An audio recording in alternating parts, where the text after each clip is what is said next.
Hello everyone, welcome back to my channel. I hope आप सब अच्छे होंगे। तो फ्रेंड्स, आज का जो रिएक्शन है वो मैं धोती के ऊपर ही दूंगी, क्योंकि हमारी जो धोती है वो अपनी वीडियो में काफ़ी झूठ बोलती हैं, साथ ही साथ इनकी भावज भी काफ़ी झूठ बोलती हैं।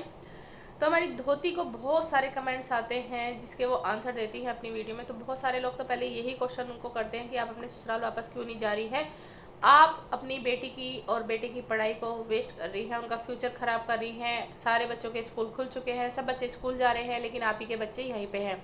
यहाँ तक कि आपके भाई भाभी के बच्चे भी स्कूल जा रहे हैं इस टाइम। तो अगर आपको यहीं पे रहना है तो यहीं पे उनका एडमिशन करवा दीजिए। तो ये सारे जितने भी लोग उनको क्वेश्चन करते हैं, इस तरह का ये कमेंट्स करते हैं, तो ये कोई नेगेटिव कमेंट नहीं है। वो बच्चे के बारे में सोच रहे हैं, उनके फ्यूचर के बारे में सोच रहे हैं, इसीलिए उनसे ये क्वेश्चन पूछते हैं।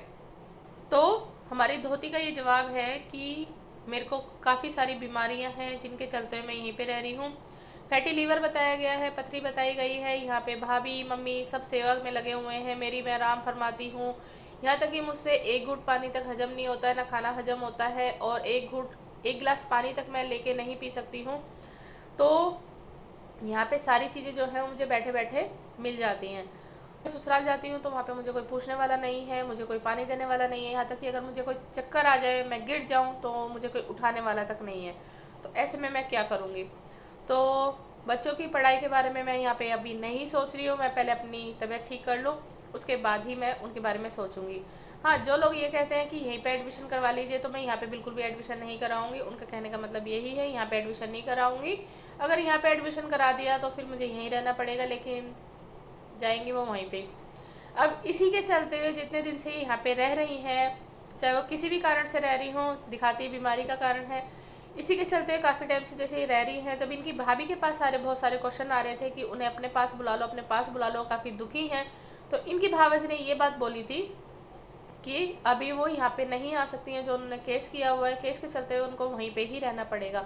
तो भावज भी जो है वो काफ़ी झूठी हैं। अब जो केस के चलते हुए उनको वहाँ पे रहना था, तो यहाँ पे कैसे रह रही हैं? और उसके बावजूद ये देखिए, जितना ही परेशान अभी भी दिखाती हैं। अभी ये परसों की वीडियो में रो भी रही थी, और फिर से मतलब क्योंकि इनको सिंपैथी चाहिए थी, क्योंकि बहुत सारे लोग ये कह रहे थे भाई मेकअप करने में, घूमने फिरने में तुम्हें कुछ भी नहीं होता है, तुम कहीं से बीमार नहीं लगती हो, और जब तुम्हें कोई कुछ बोल देता है या नेगेटिव कमेंट्स आ देते हैं तो तुम अपनी बीमारी का रोना रोती हो।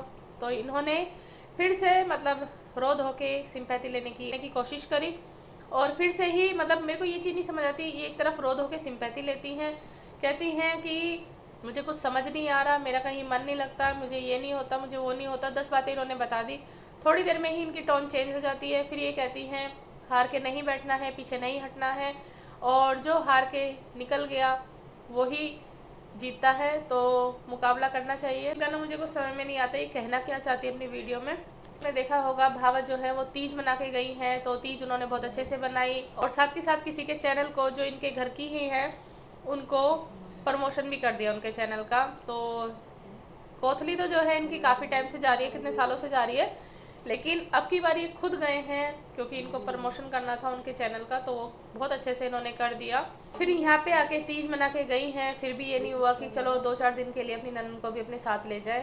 तो वो ऐसा कर ही नहीं सकती हैं, वो अपने पास रख ही नहीं सकती हैं। ये जो दुनिया को वो दिखावा दिखाती हैं इस तरह का कि भाई मुझे बहुत ज़्यादा फिक्र है, जो इतने बड़े चढ़ के वो भाषण दे रही थी कि आप वहाँ पे जाके देखिए, रह के देखिए वो किस हालत में है, और ऐसे सफ़र कर रही हैं, ये वो जो उन्होंने मतलब बहुत अच्छे से सिंपैथी दी थी लोगों की, और व्यूज़ भी बहुत अच्छे से बटोरे थे अपनी ननंद के नाम पे। तो 2 दिन के लिए भी ये नहीं हुआ कि भाई आए हैं तो चलो 2 दिन के लिए ही ले जाए, कि चलो अभी यहीं पे हैं, कुछ थोड़ा सा उनका मन बहल जाएगा, जैसे वो अपनी वीडियो में रो देती हैं कभी भी या कुछ भी। तो हमारी जो धोती है वो जो एक गिलास पानी तक लेके नहीं पी सकती है, वो हर बार यही कहती है कि बीमारी के चलते मैं एक गिलास पानी तक नहीं ले सकती हूँ अपने आप से। तो हमारी धोती आपने देखा ही होगा, मैं इनका बताऊंगी, जो एक गिलास घर में पानी तक नहीं ले सकता है अपने आप, तो वो पड़ोस में जाके वैक्स भी करवाया जाता है, और थ्रेडिंग भी करवाया जाता है, और बहुत सारा सामान भी खरीद लाता है।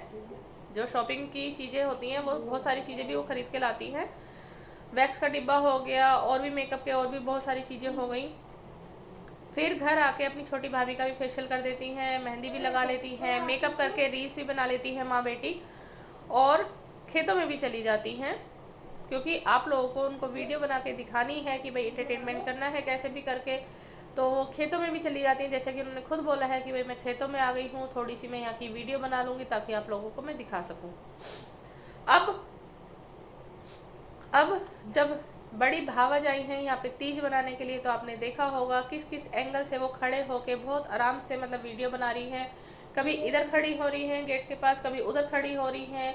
मतलब उनको खुद ही नहीं पता कि अब मैं जो दिखा रही हूँ या वीडियो में मैं दिख रही हूँ वीडियो बनाते हुए, तो अब जो एक गिलास पानी नहीं ले सकता वो इस तरीके से वीडियो मतलब कैमरा उठा के वो शूट कर सकता है कहीं भी जाके, लेकिन वो एक गिलास पानी नहीं ले सकता। तो यही है इनके झूठ। तो अभी भी मैं यही कहूँगी, जो व्यूअर्स इनको सपोर्ट करते हैं, इनकी हेल्प करते हैं, तो इनको हेल्प ना करके ज़रूरतमंद को हेल्प करिए, क्योंकि इनका जो रोना है ना वो सिर्फ दिखाने के लिए है, पैसों के लिए ही है।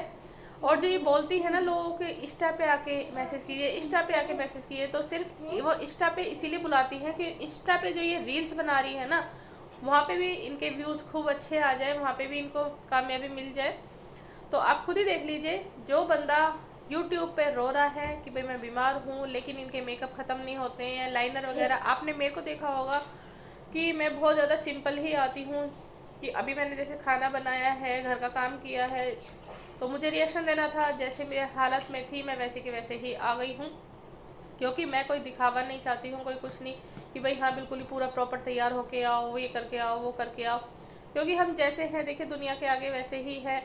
ये जो लोग करते हैं ना बिल्कुल चेंज होके आना, बिल्कुल इस तरीके से आना, वो होता है दिखावा, क्योंकि रील और रियल इन दोनों में काफ़ी फ़र्क होता है। तो यही चीज़ें हैं इनकी असलियत। जिनके पास इतना पैसा हो, हर चीज़ हो, तो वो फिर भी रोना रोता है। जैसा कि ये बताती है सारा खर्च मैं उठा रही हूँ, इनको सारी चीज़ें राशन की फ्री मिलती हैं वहाँ पे। बच्चों की पढ़ाई आपने देखी होगी, ना ट्यूशन है ना स्कूल है, अगर स्कूल में नाम लिखवा भी रखा है तो बच्ची जो है वो कम ही जाती है, ना के बराबर ही जाती है, क्योंकि इनको घूमने फिरने से ही फुर्सत नहीं होती है। अब तक ये अपने व्यूवर्स को ये कह रही थी कि भाई एक हफ्ते के अंदर अंदर मैं इसकी ऑनलाइन क्लास लगवा दूंगी, तो अभी तक उसके बारे में इन्होंने कुछ भी नहीं करा है। ये रिश्तेदारों के पास गई हैं, ये पड़ोसियों के पास गई हैं टच फ़ोन मांगने के लिए, लेकिन किसी ने भी इनको टच फ़ोन नहीं दिया है। इस वजह से ये बेचारी ऑनलाइन क्लास शुरू नहीं करवा पाई है। ये मोहतरमा ये कह रही है कि जो भी आता है, मान लीजिए मैं 10 या 20 हज़ार जो भी कमाती हूँ, तो उसका 2 हिस्सा या 3 हिस्सा तो मेरा बीमारी में चला जाता है, सिर्फ एक हिस्सा मेरे पास रहता है। दूसरी तरफ ही इन्होंने बोला कि कोई है जो मेरी हेल्प कर रहा है, कोई मेरी मदद कर रहा है इस चीज़ में कि जो भी मेरी बीमारी में खर्चा होता है वो उठा रहे हैं, जो भी मेरे टेस्ट हुए हैं, जो भी मेरी सारी चीज़ें हुई हैं, सारा खर्चा वो उठा रहे हैं। तो इन मोहतरमा का आप झूठ यहीं पे पकड़ लीजिए कि पहले तो ये जो कहती है कि एक गिलास में पानी नहीं ले सकती अपने आप, तो ये अलग अलग जगह खड़े होके आराम से वीडियो बना रही हैं, कहीं भी चली जाती हैं, ठीक है, वहाँ पे आराम से वीडियो बना के लाती हैं, तब इनको कोई दिक्कत नहीं होती। दूसरा आपने सुन ही लिया होगा कि एक तरफ ये कह रही है कि जितना भी मेरे पास कमाई आती है, जितने भी मेरे पास पैसे आते हैं, वो ज़्यादा से ज़्यादा मेरी बीमारी में चले जाते हैं। तभी कि तभी इन्होंने बोल दिया कि कोई है जो मेरी हेल्प करता है, तो जो भी इनकी हेल्प कर रहा है, पैसे वो खर्च कर रहा है बीमारी के, तभी ये कह रही है मेरा इलाज शुरू हुआ है। तो ये बिल्कुल हर बात में जो है वो झूठ पे झूठ बोलती हैं, और ये अपनी झूठ में ही फंसती चली जाती है, क्योंकि सच कहा है किसी ने, एक झूठ को छुपाने के लिए आपको 100 झूठ बोलने पड़ते हैं। उससे अच्छा है कि आप जो भी सच्चाई है वो सामने रखो। इन्हों की वीडियो में शुरू से सिर्फ झूठ ही झूठ चलता आया है, और ऐसे लोग सपोर्ट भी ऐसे ही लोगों को करते हैं। अगर आपको हेल्प करनी है बीमार लोगों की, तो आप हॉस्पिटल में चली जाइए। बहुत सारे लोग ऐसे हैं जो बेचारे अपने घर बाहर छोड़ के इतनी दूर दूर से हॉस्पिटल में पड़े हैं। आप एक बार जाके देखेंगे ना तो आपको उनकी कंडीशन तक नहीं देखी जाएगी, जिनके पास बिल्कुल भी पैसे नहीं हैं, जो अपनी बारी का इंतज़ार करते हैं वहाँ पे आने के लिए, जिनके पास दवाइयों के पैसे नहीं हैं। तो आपको हेल्प करनी है तो ऐसे लोगों की करिए। बहुत सारे रोड पे आपको ऐसे लोग मिल जाएंगे। अनाथ आश्रम में जाइए जहाँ छोटे छोटे बच्चे हैं, उनको कोई देखने वाला नहीं है, कुछ नहीं है। अगर आपको हेल्प ही करनी है तो उन बच्चों की जाके हेल्प कर दीजिए। इन मैडम को आप कितना भी दे दीजिए, ये बहुत अच्छा कमा रही हैं। अभी ऐसा नहीं है कि ये कमा नहीं रही हैं, यूट्यूब से काफ़ी अच्छी इनकी इनकम हो जाती है। इनके पास कोई भी टैलेंट नहीं है, ना सफाई का, ना खाना बनाने का, ना कुछ सिखाने का, ना कुछ भी A to Z। तो इनको सिर्फ एक ही चीज़ पता है बहुत अच्छे से कि भाई रोना धोना दिखाओ, अपनी बीमारी दिखाओ, झूठ बोलो, अपने घर के झगड़े दिखाओ। इसी से इनको जो बहुत अच्छा पैसा मिल रहा है, और इनकी बातों में लोग आ भी जाते हैं, पैसा दे के इनकी हेल्प करने के लिए रेडी हो जाते हैं, तो इनको फिर क्या ज़रूरत है। तो इनको सिर्फ इसी चीज़ से पैसा कमाना है। और जो लोग बोलते हैं भाई बेटी की पढ़ाई की तरफ ध्यान दीजिए, तो जब तक भाई उसकी क्लास नहीं चल रही तो इन्होंने सोचा रील्स उसकी बनवा देती हूँ, खूब अच्छा मतलब पैसा आ जाएगा। इसीलिए इंस्टा पे लोगों को जोड़ रही है कि इंस्टा पे आके मैसेज कीजिए, इंस्टा पे आके मैसेज कीजिए। और आप खुद ही देख लीजिए, जो बच्चा मतलब बिल्कुल भी मतलब पढ़ नहीं रहा है, अगर वो चलो कोई क्लास नहीं है कुछ नहीं है, तो वो कम से कम घर में तो मैडम थोड़ा सा मतलब उसको कह सकती हैं कि पढ़ लो, बुक्स में कुछ कर लो। मैं ही कहती हूँ चलिए बच्चे में टैलेंट है, अगर वो पढ़ाई के साथ साथ ये चीज़ें कर रहा है तो बहुत अच्छी बात है। लेकिन आपने देखा होगा कि वो पढ़ाई की तरफ बिल्कुल भी नहीं, लेकिन हाँ इन चीज़ों की तरफ ज़्यादा है। मेरे बच्चे भी बनाते हैं, मैं इस चीज़ को मना नहीं करती, लेकिन साथ के साथ मैं पढ़ाई का भी पूरा ध्यान रखती हूँ कि भाई हाँ कोई चीज़ अगर कर रहे हैं तो साथ के साथ वो एक जब ब्रेक लेते हैं पढ़ाई से वो चीज़ तब करें तो ज़्यादा बेटर है। तो चलिए फ्रेंड्स, करती हूँ मैं वीडियो का एंड। आई होप आप लोगों को मेरे पॉइंट्स जो हैं वो सही लगे होंगे। सही लगे तो प्लीज़ वीडियो को लाइक एंड सब्सक्राइब जरूर कर दीजिए और आगे शेयर भी कर दीजिए। मिलती हूँ मैं नेक्स्ट वीडियो में। अपना ध्यान रखिएगा, सुरक्षित रहिएगा।